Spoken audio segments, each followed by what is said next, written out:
They wrapped control in affection, smuggled obedience through love. Their version of loyalty always required your silence, your shrinking, your sacrifice. They didn't want to understand you. They wanted to contain you, wrap you in rules disguised as care, turn you into a reflection that only nodded, never questioned. That's how it starts, with soft chains, small conditions. I only worry because I care. You should have told me first. If you loved me, and you, wanting connection, let the hooks sink deeper. You bent, adjusted, apologized. Until one day, the person in the mirror no longer stood upright. They didn't chain your body. They colonized your mind. The most sinister captors are the ones who never raise their voice. They just teach you to distrust your own, and you complied, until you didn't. What they never expected was that stillness could be strategy, that your silence wasn't surrender, it was study. You watched, took mental notes, saw the pattern beneath the performance. While they spoke of love, you traced the subtle manipulation in their tone, the rehearsed outrage, the guilt grenades, the control disguised as concern. Every act became theater once you stopped reacting. You peeled back the mask and saw the terror behind their dominance. Because only fragile people need to own others to feel secure. You didn't fight back on their terms. You didn't scream. You didn't beg. You simply evolved, quietly, deliberately. You took your mind back from their possession and rebuilt it behind their back. And when the moment came, you didn't announce your freedom. You embodied it. And they felt it before you even left the room. Now they can't even look you in the eye. Not because you became cruel, but because you became unrecognizable to the version of you they once controlled. You no longer contort, no longer soften truth to protect their comfort. You speak with clarity that cuts. You walk with distance that stings. And their discomfort isn't guilt, it's exposure. They're not sorry for what they did. They're terrified that you see it now, that their power was never real, that it only existed as long as you believed it was love. But you stopped believing, and that shattered their delusion more violently than confrontation ever could. You didn't burn the bridge. You walked across it without looking back.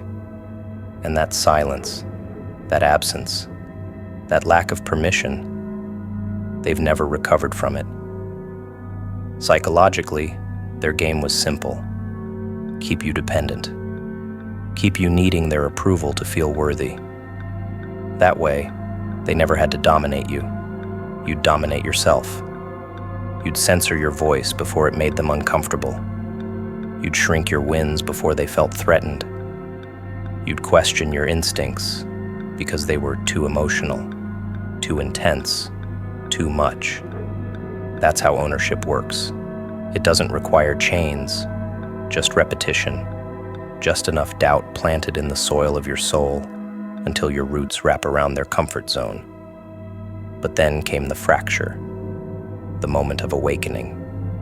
And you didn't just see them, you saw yourself through clearer eyes. You realized your intuition wasn't the problem. It was the weapon they were most afraid of. So you sharpened it. You broke the trance. And when you walked away, you didn't just exit their story. You rewrote your own. Now, they avoid places where you might appear. Avoid conversations that mention your name. Because facing you would mean facing themselves. And they don't have the stomach for that. They'd rather pretend you vanished than admit you outgrew them. That you unlearned them. That you thrived without their hands steering you. That you rebuilt your life without their blueprint. Your glow is not the result of revenge. It's the result of resurrection. They tried to own you, tried to make you dependent, predictable, tame. And now, you're none of those things. You're wild in your peace, unreachable in your clarity. And that scares them more than your rage ever could, because rage is familiar. But peace that doesn't include them, is fatal to their illusion. Control doesn't always arrive like a tyrant. It slips in wearing perfume and speaking softly. It caresses instead of grabs, whispers instead of shouts.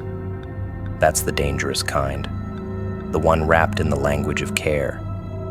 The kind that says, "I just want what's best for you," while carving borders around your choices. The kind that leans in with concern, but uses your weakness as leverage. This isn't about dictatorship. It's about disguise. They don't raise their voice. They lower your range. They tell you what's normal, then mark your authenticity as rebellion. They don't call you names. They call you confused, immature, lost. And when you push back, they don't argue. They sigh, disappointed, calm, knowing you'll fold faster under guilt than under force. That's how it works. Covert tyranny. A leash dressed as love. They want obedience that feels voluntary. That's the trick. If they can get you to cage yourself, they never have to hold the key. So they create a narrative where your freedom looks reckless, where your dreams look dangerous, where your silence looks suspicious. They engineer the story.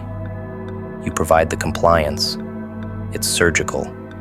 You wake up one day and realize your every decision is laced with a question. Will they approve? Will they be upset? Will I still be enough? And once that question becomes the axis around which you spin, your autonomy becomes currency, traded daily, for peace, for closeness, for temporary relief. They don't want you to think. They want you to hesitate, because in hesitation, there's space for their influence to enter. And once it's in, it plants roots under your self-image and feeds off your self-doubt. Control in its quietest form operates like a parasite. It needs your emotional neediness to thrive. That's why they masquerade as support. They become your counselor, your guide, your compass. But a compass with a hidden agenda. One that always points to paths that make them feel safer. And they'll say, it's love. They'll frame your resistance as rebellion against connection. But here's the truth they'll never admit. They only love the version of you they can direct, the curated you, the one who runs their decisions by them, the one who still flinches at their silence. If you change without asking, if you grow in ways they didn't approve, you threaten the infrastructure of their control. And the reaction won't be explosive. It'll be subtle, withdrawal, distance, a shift in tone. That's how you'll know. Love just turned into a weapon. They build invisible fences around you and call it structure. They set curfews on your creativity and call it guidance. And every time you try to speak your truth, they talk over it with concern. I'm just trying to protect you. You don't know how the world works yet. You'll thank me one day. That's the psychological scalpel. It slices without blood. You don't even know you've been cut until you try to stretch, until you try to move in ways that don't align with their map of you. And suddenly, you're met with resistance, not direct, but passive. They don't forbid, they disapprove. They don't block you, they shame you. And that shame, that's the rope. You'll start pulling yourself back, editing your words, diluting your dreams, all while telling yourself you're just being respectful. You were never chaotic. They just couldn't handle your autonomy. That's the piece you weren't supposed to see. You were labeled intense because your fire couldn't be molded into a candle. Labeled distant because you stopped asking for directions. They called your independence a phase because permanence terrifies controllers. Control doesn't always scream. It gaslights. It bends the mirror and tells you your reflection is wrong. And if you're not careful, You'll spend your life apologizing for walking in your own skin. But then one day, something clicks. You stop seeking permission. You start choosing silence that isn't compliance. And you begin to notice your peace threatens them more than your rebellion ever did. That's when the mask slips, and you finally see them, not as protectors, but as architects of your hesitation. They never feared your failure. They feared your freedom, because failure can be comforted, controlled, advised. But freedom moves without needing explanation. Freedom draws its own lines, listens to its own voice, and the moment you stopped leaning on their structure, they crumbled. Not because they lost you, but because they lost their reflection in your submission. Controllers don't love you. They love your compliance, your availability, your reverence. And once you remove those, they no longer know how to speak to you. They used to say you were their whole world. But now that your orbit shifted, they blame gravity. When in truth, you just learned to fly without their coordinates. The hardest part about this kind of control is that it teaches you to mistrust your own freedom. It whispers, what if you're wrong? What if they're right? What if you'll regret this? But that doubt isn't yours. It's inherited, installed, programmed. And the only way to rewrite it is through distance. Not just physical, but mental. You have to exile their voice from your decision-making. Burn the blueprint, redraw the lines. And yes, it will feel like betrayal. Because control is most effective when it feels like loyalty. But loyalty without self-respect is submission. And no soul was built to kneel forever. You won't get closure. Not from them. Because they won't see what they did as control. They'll say you abandoned them, that you changed, that you became selfish. Let them. Let them call it a villain arc. Because what they call selfishness is just the sound of you breathing in autonomy, of you becoming the architect of your own path. Ownership is a lie people tell themselves when they rely on fear, shame, or guilt to keep you close. But true independence doesn't scream, it leaves. They called it love, but their hands were around your freedom, like cuffs you were supposed to decorate. You could smile as long as your voice never rose too far. You could succeed as long as your growth didn't outpace their control. Their version of closeness was never intimacy. It was surveillance. They watched you like a prized possession, not a person. And they didn't say it aloud, of course. No, the ones who hunger for ownership know how to clothe it. They wrap it in tradition, in duty, in roles, in obligations so carefully manufactured, they sound like moral truths. You owe me. After everything I've done for you, you'd be nothing without me. Those aren't sentiments, they're shackles. Chains forged from guilt and expectation, camouflaged as affection. Because ownership is never about connection. It's about control. It thrives when you confuse gratitude for debt. They don't want love. They want leverage. They want to stand beside you with one hand always resting on the reset switch, just in case you get too bold. They want you to flinch, to pause before every step, to ask for approval instead of acting from instinct. They don't care who you are. They care who you are around them. Your identity, your choices, your independence must be filtered through their comfort. That's how they preserve their illusion of importance. They don't want you to need them for love. They want you to fear losing them. They want to be so central to your survival that the thought of walking away feels like self-destruction. That's not love. That's hostage-taking with emotional gloves on. But true independence doesn't negotiate with captors. It doesn't argue in the name of liberty. It walks. It leaves. With no explanation. with no apology. Just quiet detachment that says, "You don't own me, and you never did." They tell themselves they still matter because you haven't left yet, that you still answer texts, still show up to events, still play along with the script. They mistake compliance for closeness, but you've already detached. They just haven't noticed the silence beneath your words. They think ownership is proven by access, but access without intimacy is just illusion. And they hold tight to that illusion because the truth would crush them. The truth that you were never theirs, that love isn't claimed, it's given. And once given freely, it can be taken back. Not in rage, but in clarity. You didn't need to yell. You didn't need revenge.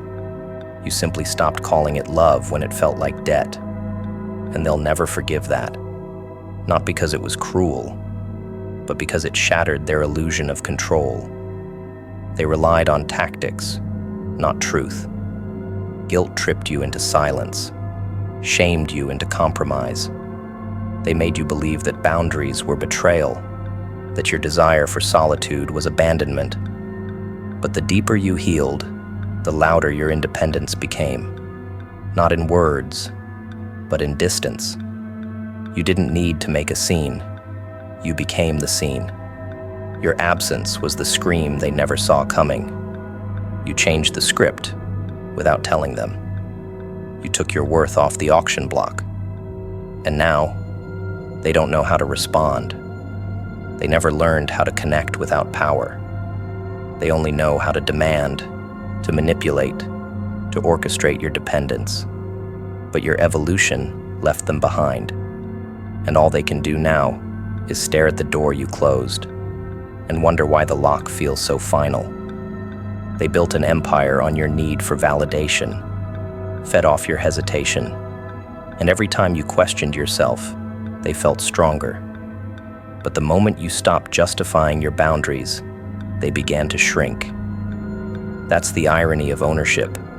Its illusion only holds as long as the captive believes it's real. You broke that illusion not by fighting, but by knowing.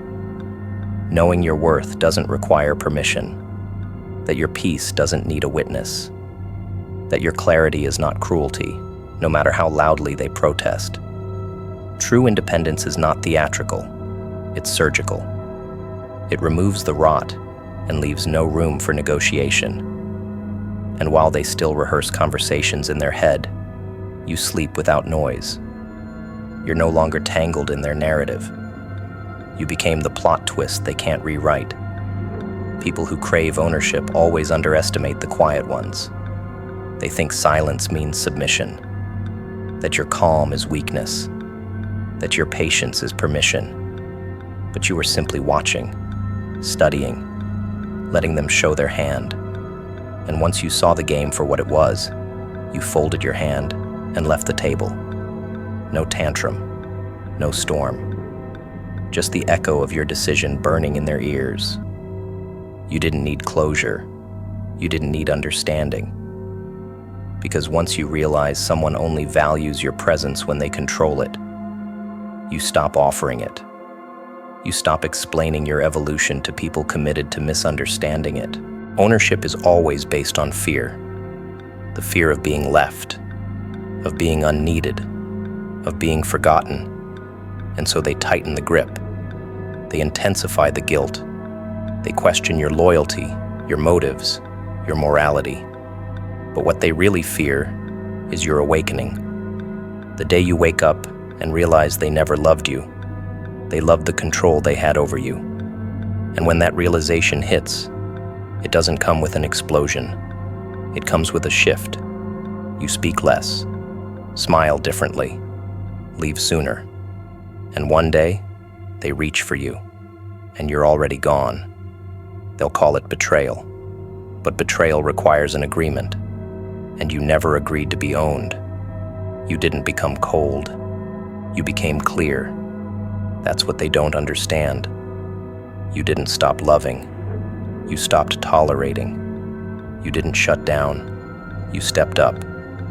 Ownership dies in the presence of sovereignty, and you, once bent and molded to fit their comfort, now move with a posture they can't diminish. Your presence no longer validates them. Your silence no longer invites them. You became untouchable not by hardening, but by healing. And that healing, slow, steady, unstoppable, is the weapon they can't counter. You didn't burn the bridge. You made it invisible. And now they can scream from the other side all they want. You've already rebuilt the road to somewhere they'll never find. They still flinch at the sound of your name, not because of what you did, but because of what you no longer need. You don't reach out. You don't explain. You don't orbit their mood swings. And in their world, where control was confused with closeness, your independence feels like violence. They were prepared for your rebellion, but they were not prepared for your indifference. Because rebellion they can fight. It gives them a stage, a chance to be the wounded one. But indifference, that's a closed door with no audience. It's silence with no echo. And nothing terrifies a controller more than realizing their performance no longer moves you. Their worst fear was never losing you. It was becoming irrelevant to the version of you they can't manipulate. When you belonged to them, even your pain had to serve a purpose. Cry, but not too loud. Struggle, but only where they could swoop in and be the hero. You were expected to bleed beautifully, in silence, in symmetry. That's the sick game. They didn't want you to be free. They wanted you to perform submission, to make your healing look like gratitude. But when you stopped performing, when your healing became unapologetic, unpretty, unpredictable, that's when their narrative collapsed. Because you didn't just escape, you dismantled the entire ecosystem they built around your dependence. You stopped offering vulnerability to people who weaponized it. You stopped asking for permission to evolve, and they hate you for that. Not because you wounded them, but because you outgrew their ability to hold power over your reflection. They lurk in memories now. That's all they have left. They revisit conversations, wondering when you stopped playing your part. They scroll through old messages, hoping to find a clue, a crack, a reason. But the truth is simple. They stopped being safe, not because they shouted, but because they whispered obedience too sweetly. They sang songs of safety while building cages out of compliments. And you, desperate to be loved, mistook the cage for a home. Until one day, your breath turned shallow, your spirit heavy, and something deep inside you remembered who you were before their narrative. That whisper became a roar, and when you finally listened, you walked. Not for drama, for air, for clarity, for the self they tried to domesticate into obedience. True independence isn't loud. It doesn't announce itself. It doesn't demand attention. It simply detaches. It says, you no longer have access. It says, this version of me no longer belongs in your story. And it doesn't need to be cruel. It doesn't need to break glass. It just needs to be final. That's what rattles them most. You didn't give them a moment. You didn't provide an ending they could edit. You gave them a void, and voids can't be manipulated. You didn't slam the door. They just realized it had quietly locked behind them. That's what real freedom feels like. Not vindication, not revenge. Just peace in knowing that your presence is no longer transactional, that your life is no longer held together by emotional blackmail, that your path is now yours, sharp, sacred, and sealed from their touch. You stopped decorating the cage they called love. You outgrew their comfort zone and made it clear, you are not anyone's property. You are a storm that learned to move silently, precisely, without destruction, just departure. And that departure, That was the death of their illusion and the birth of your legend. Because they never owned you. They only distracted you from the truth. You were always free. You just forgot how to leave.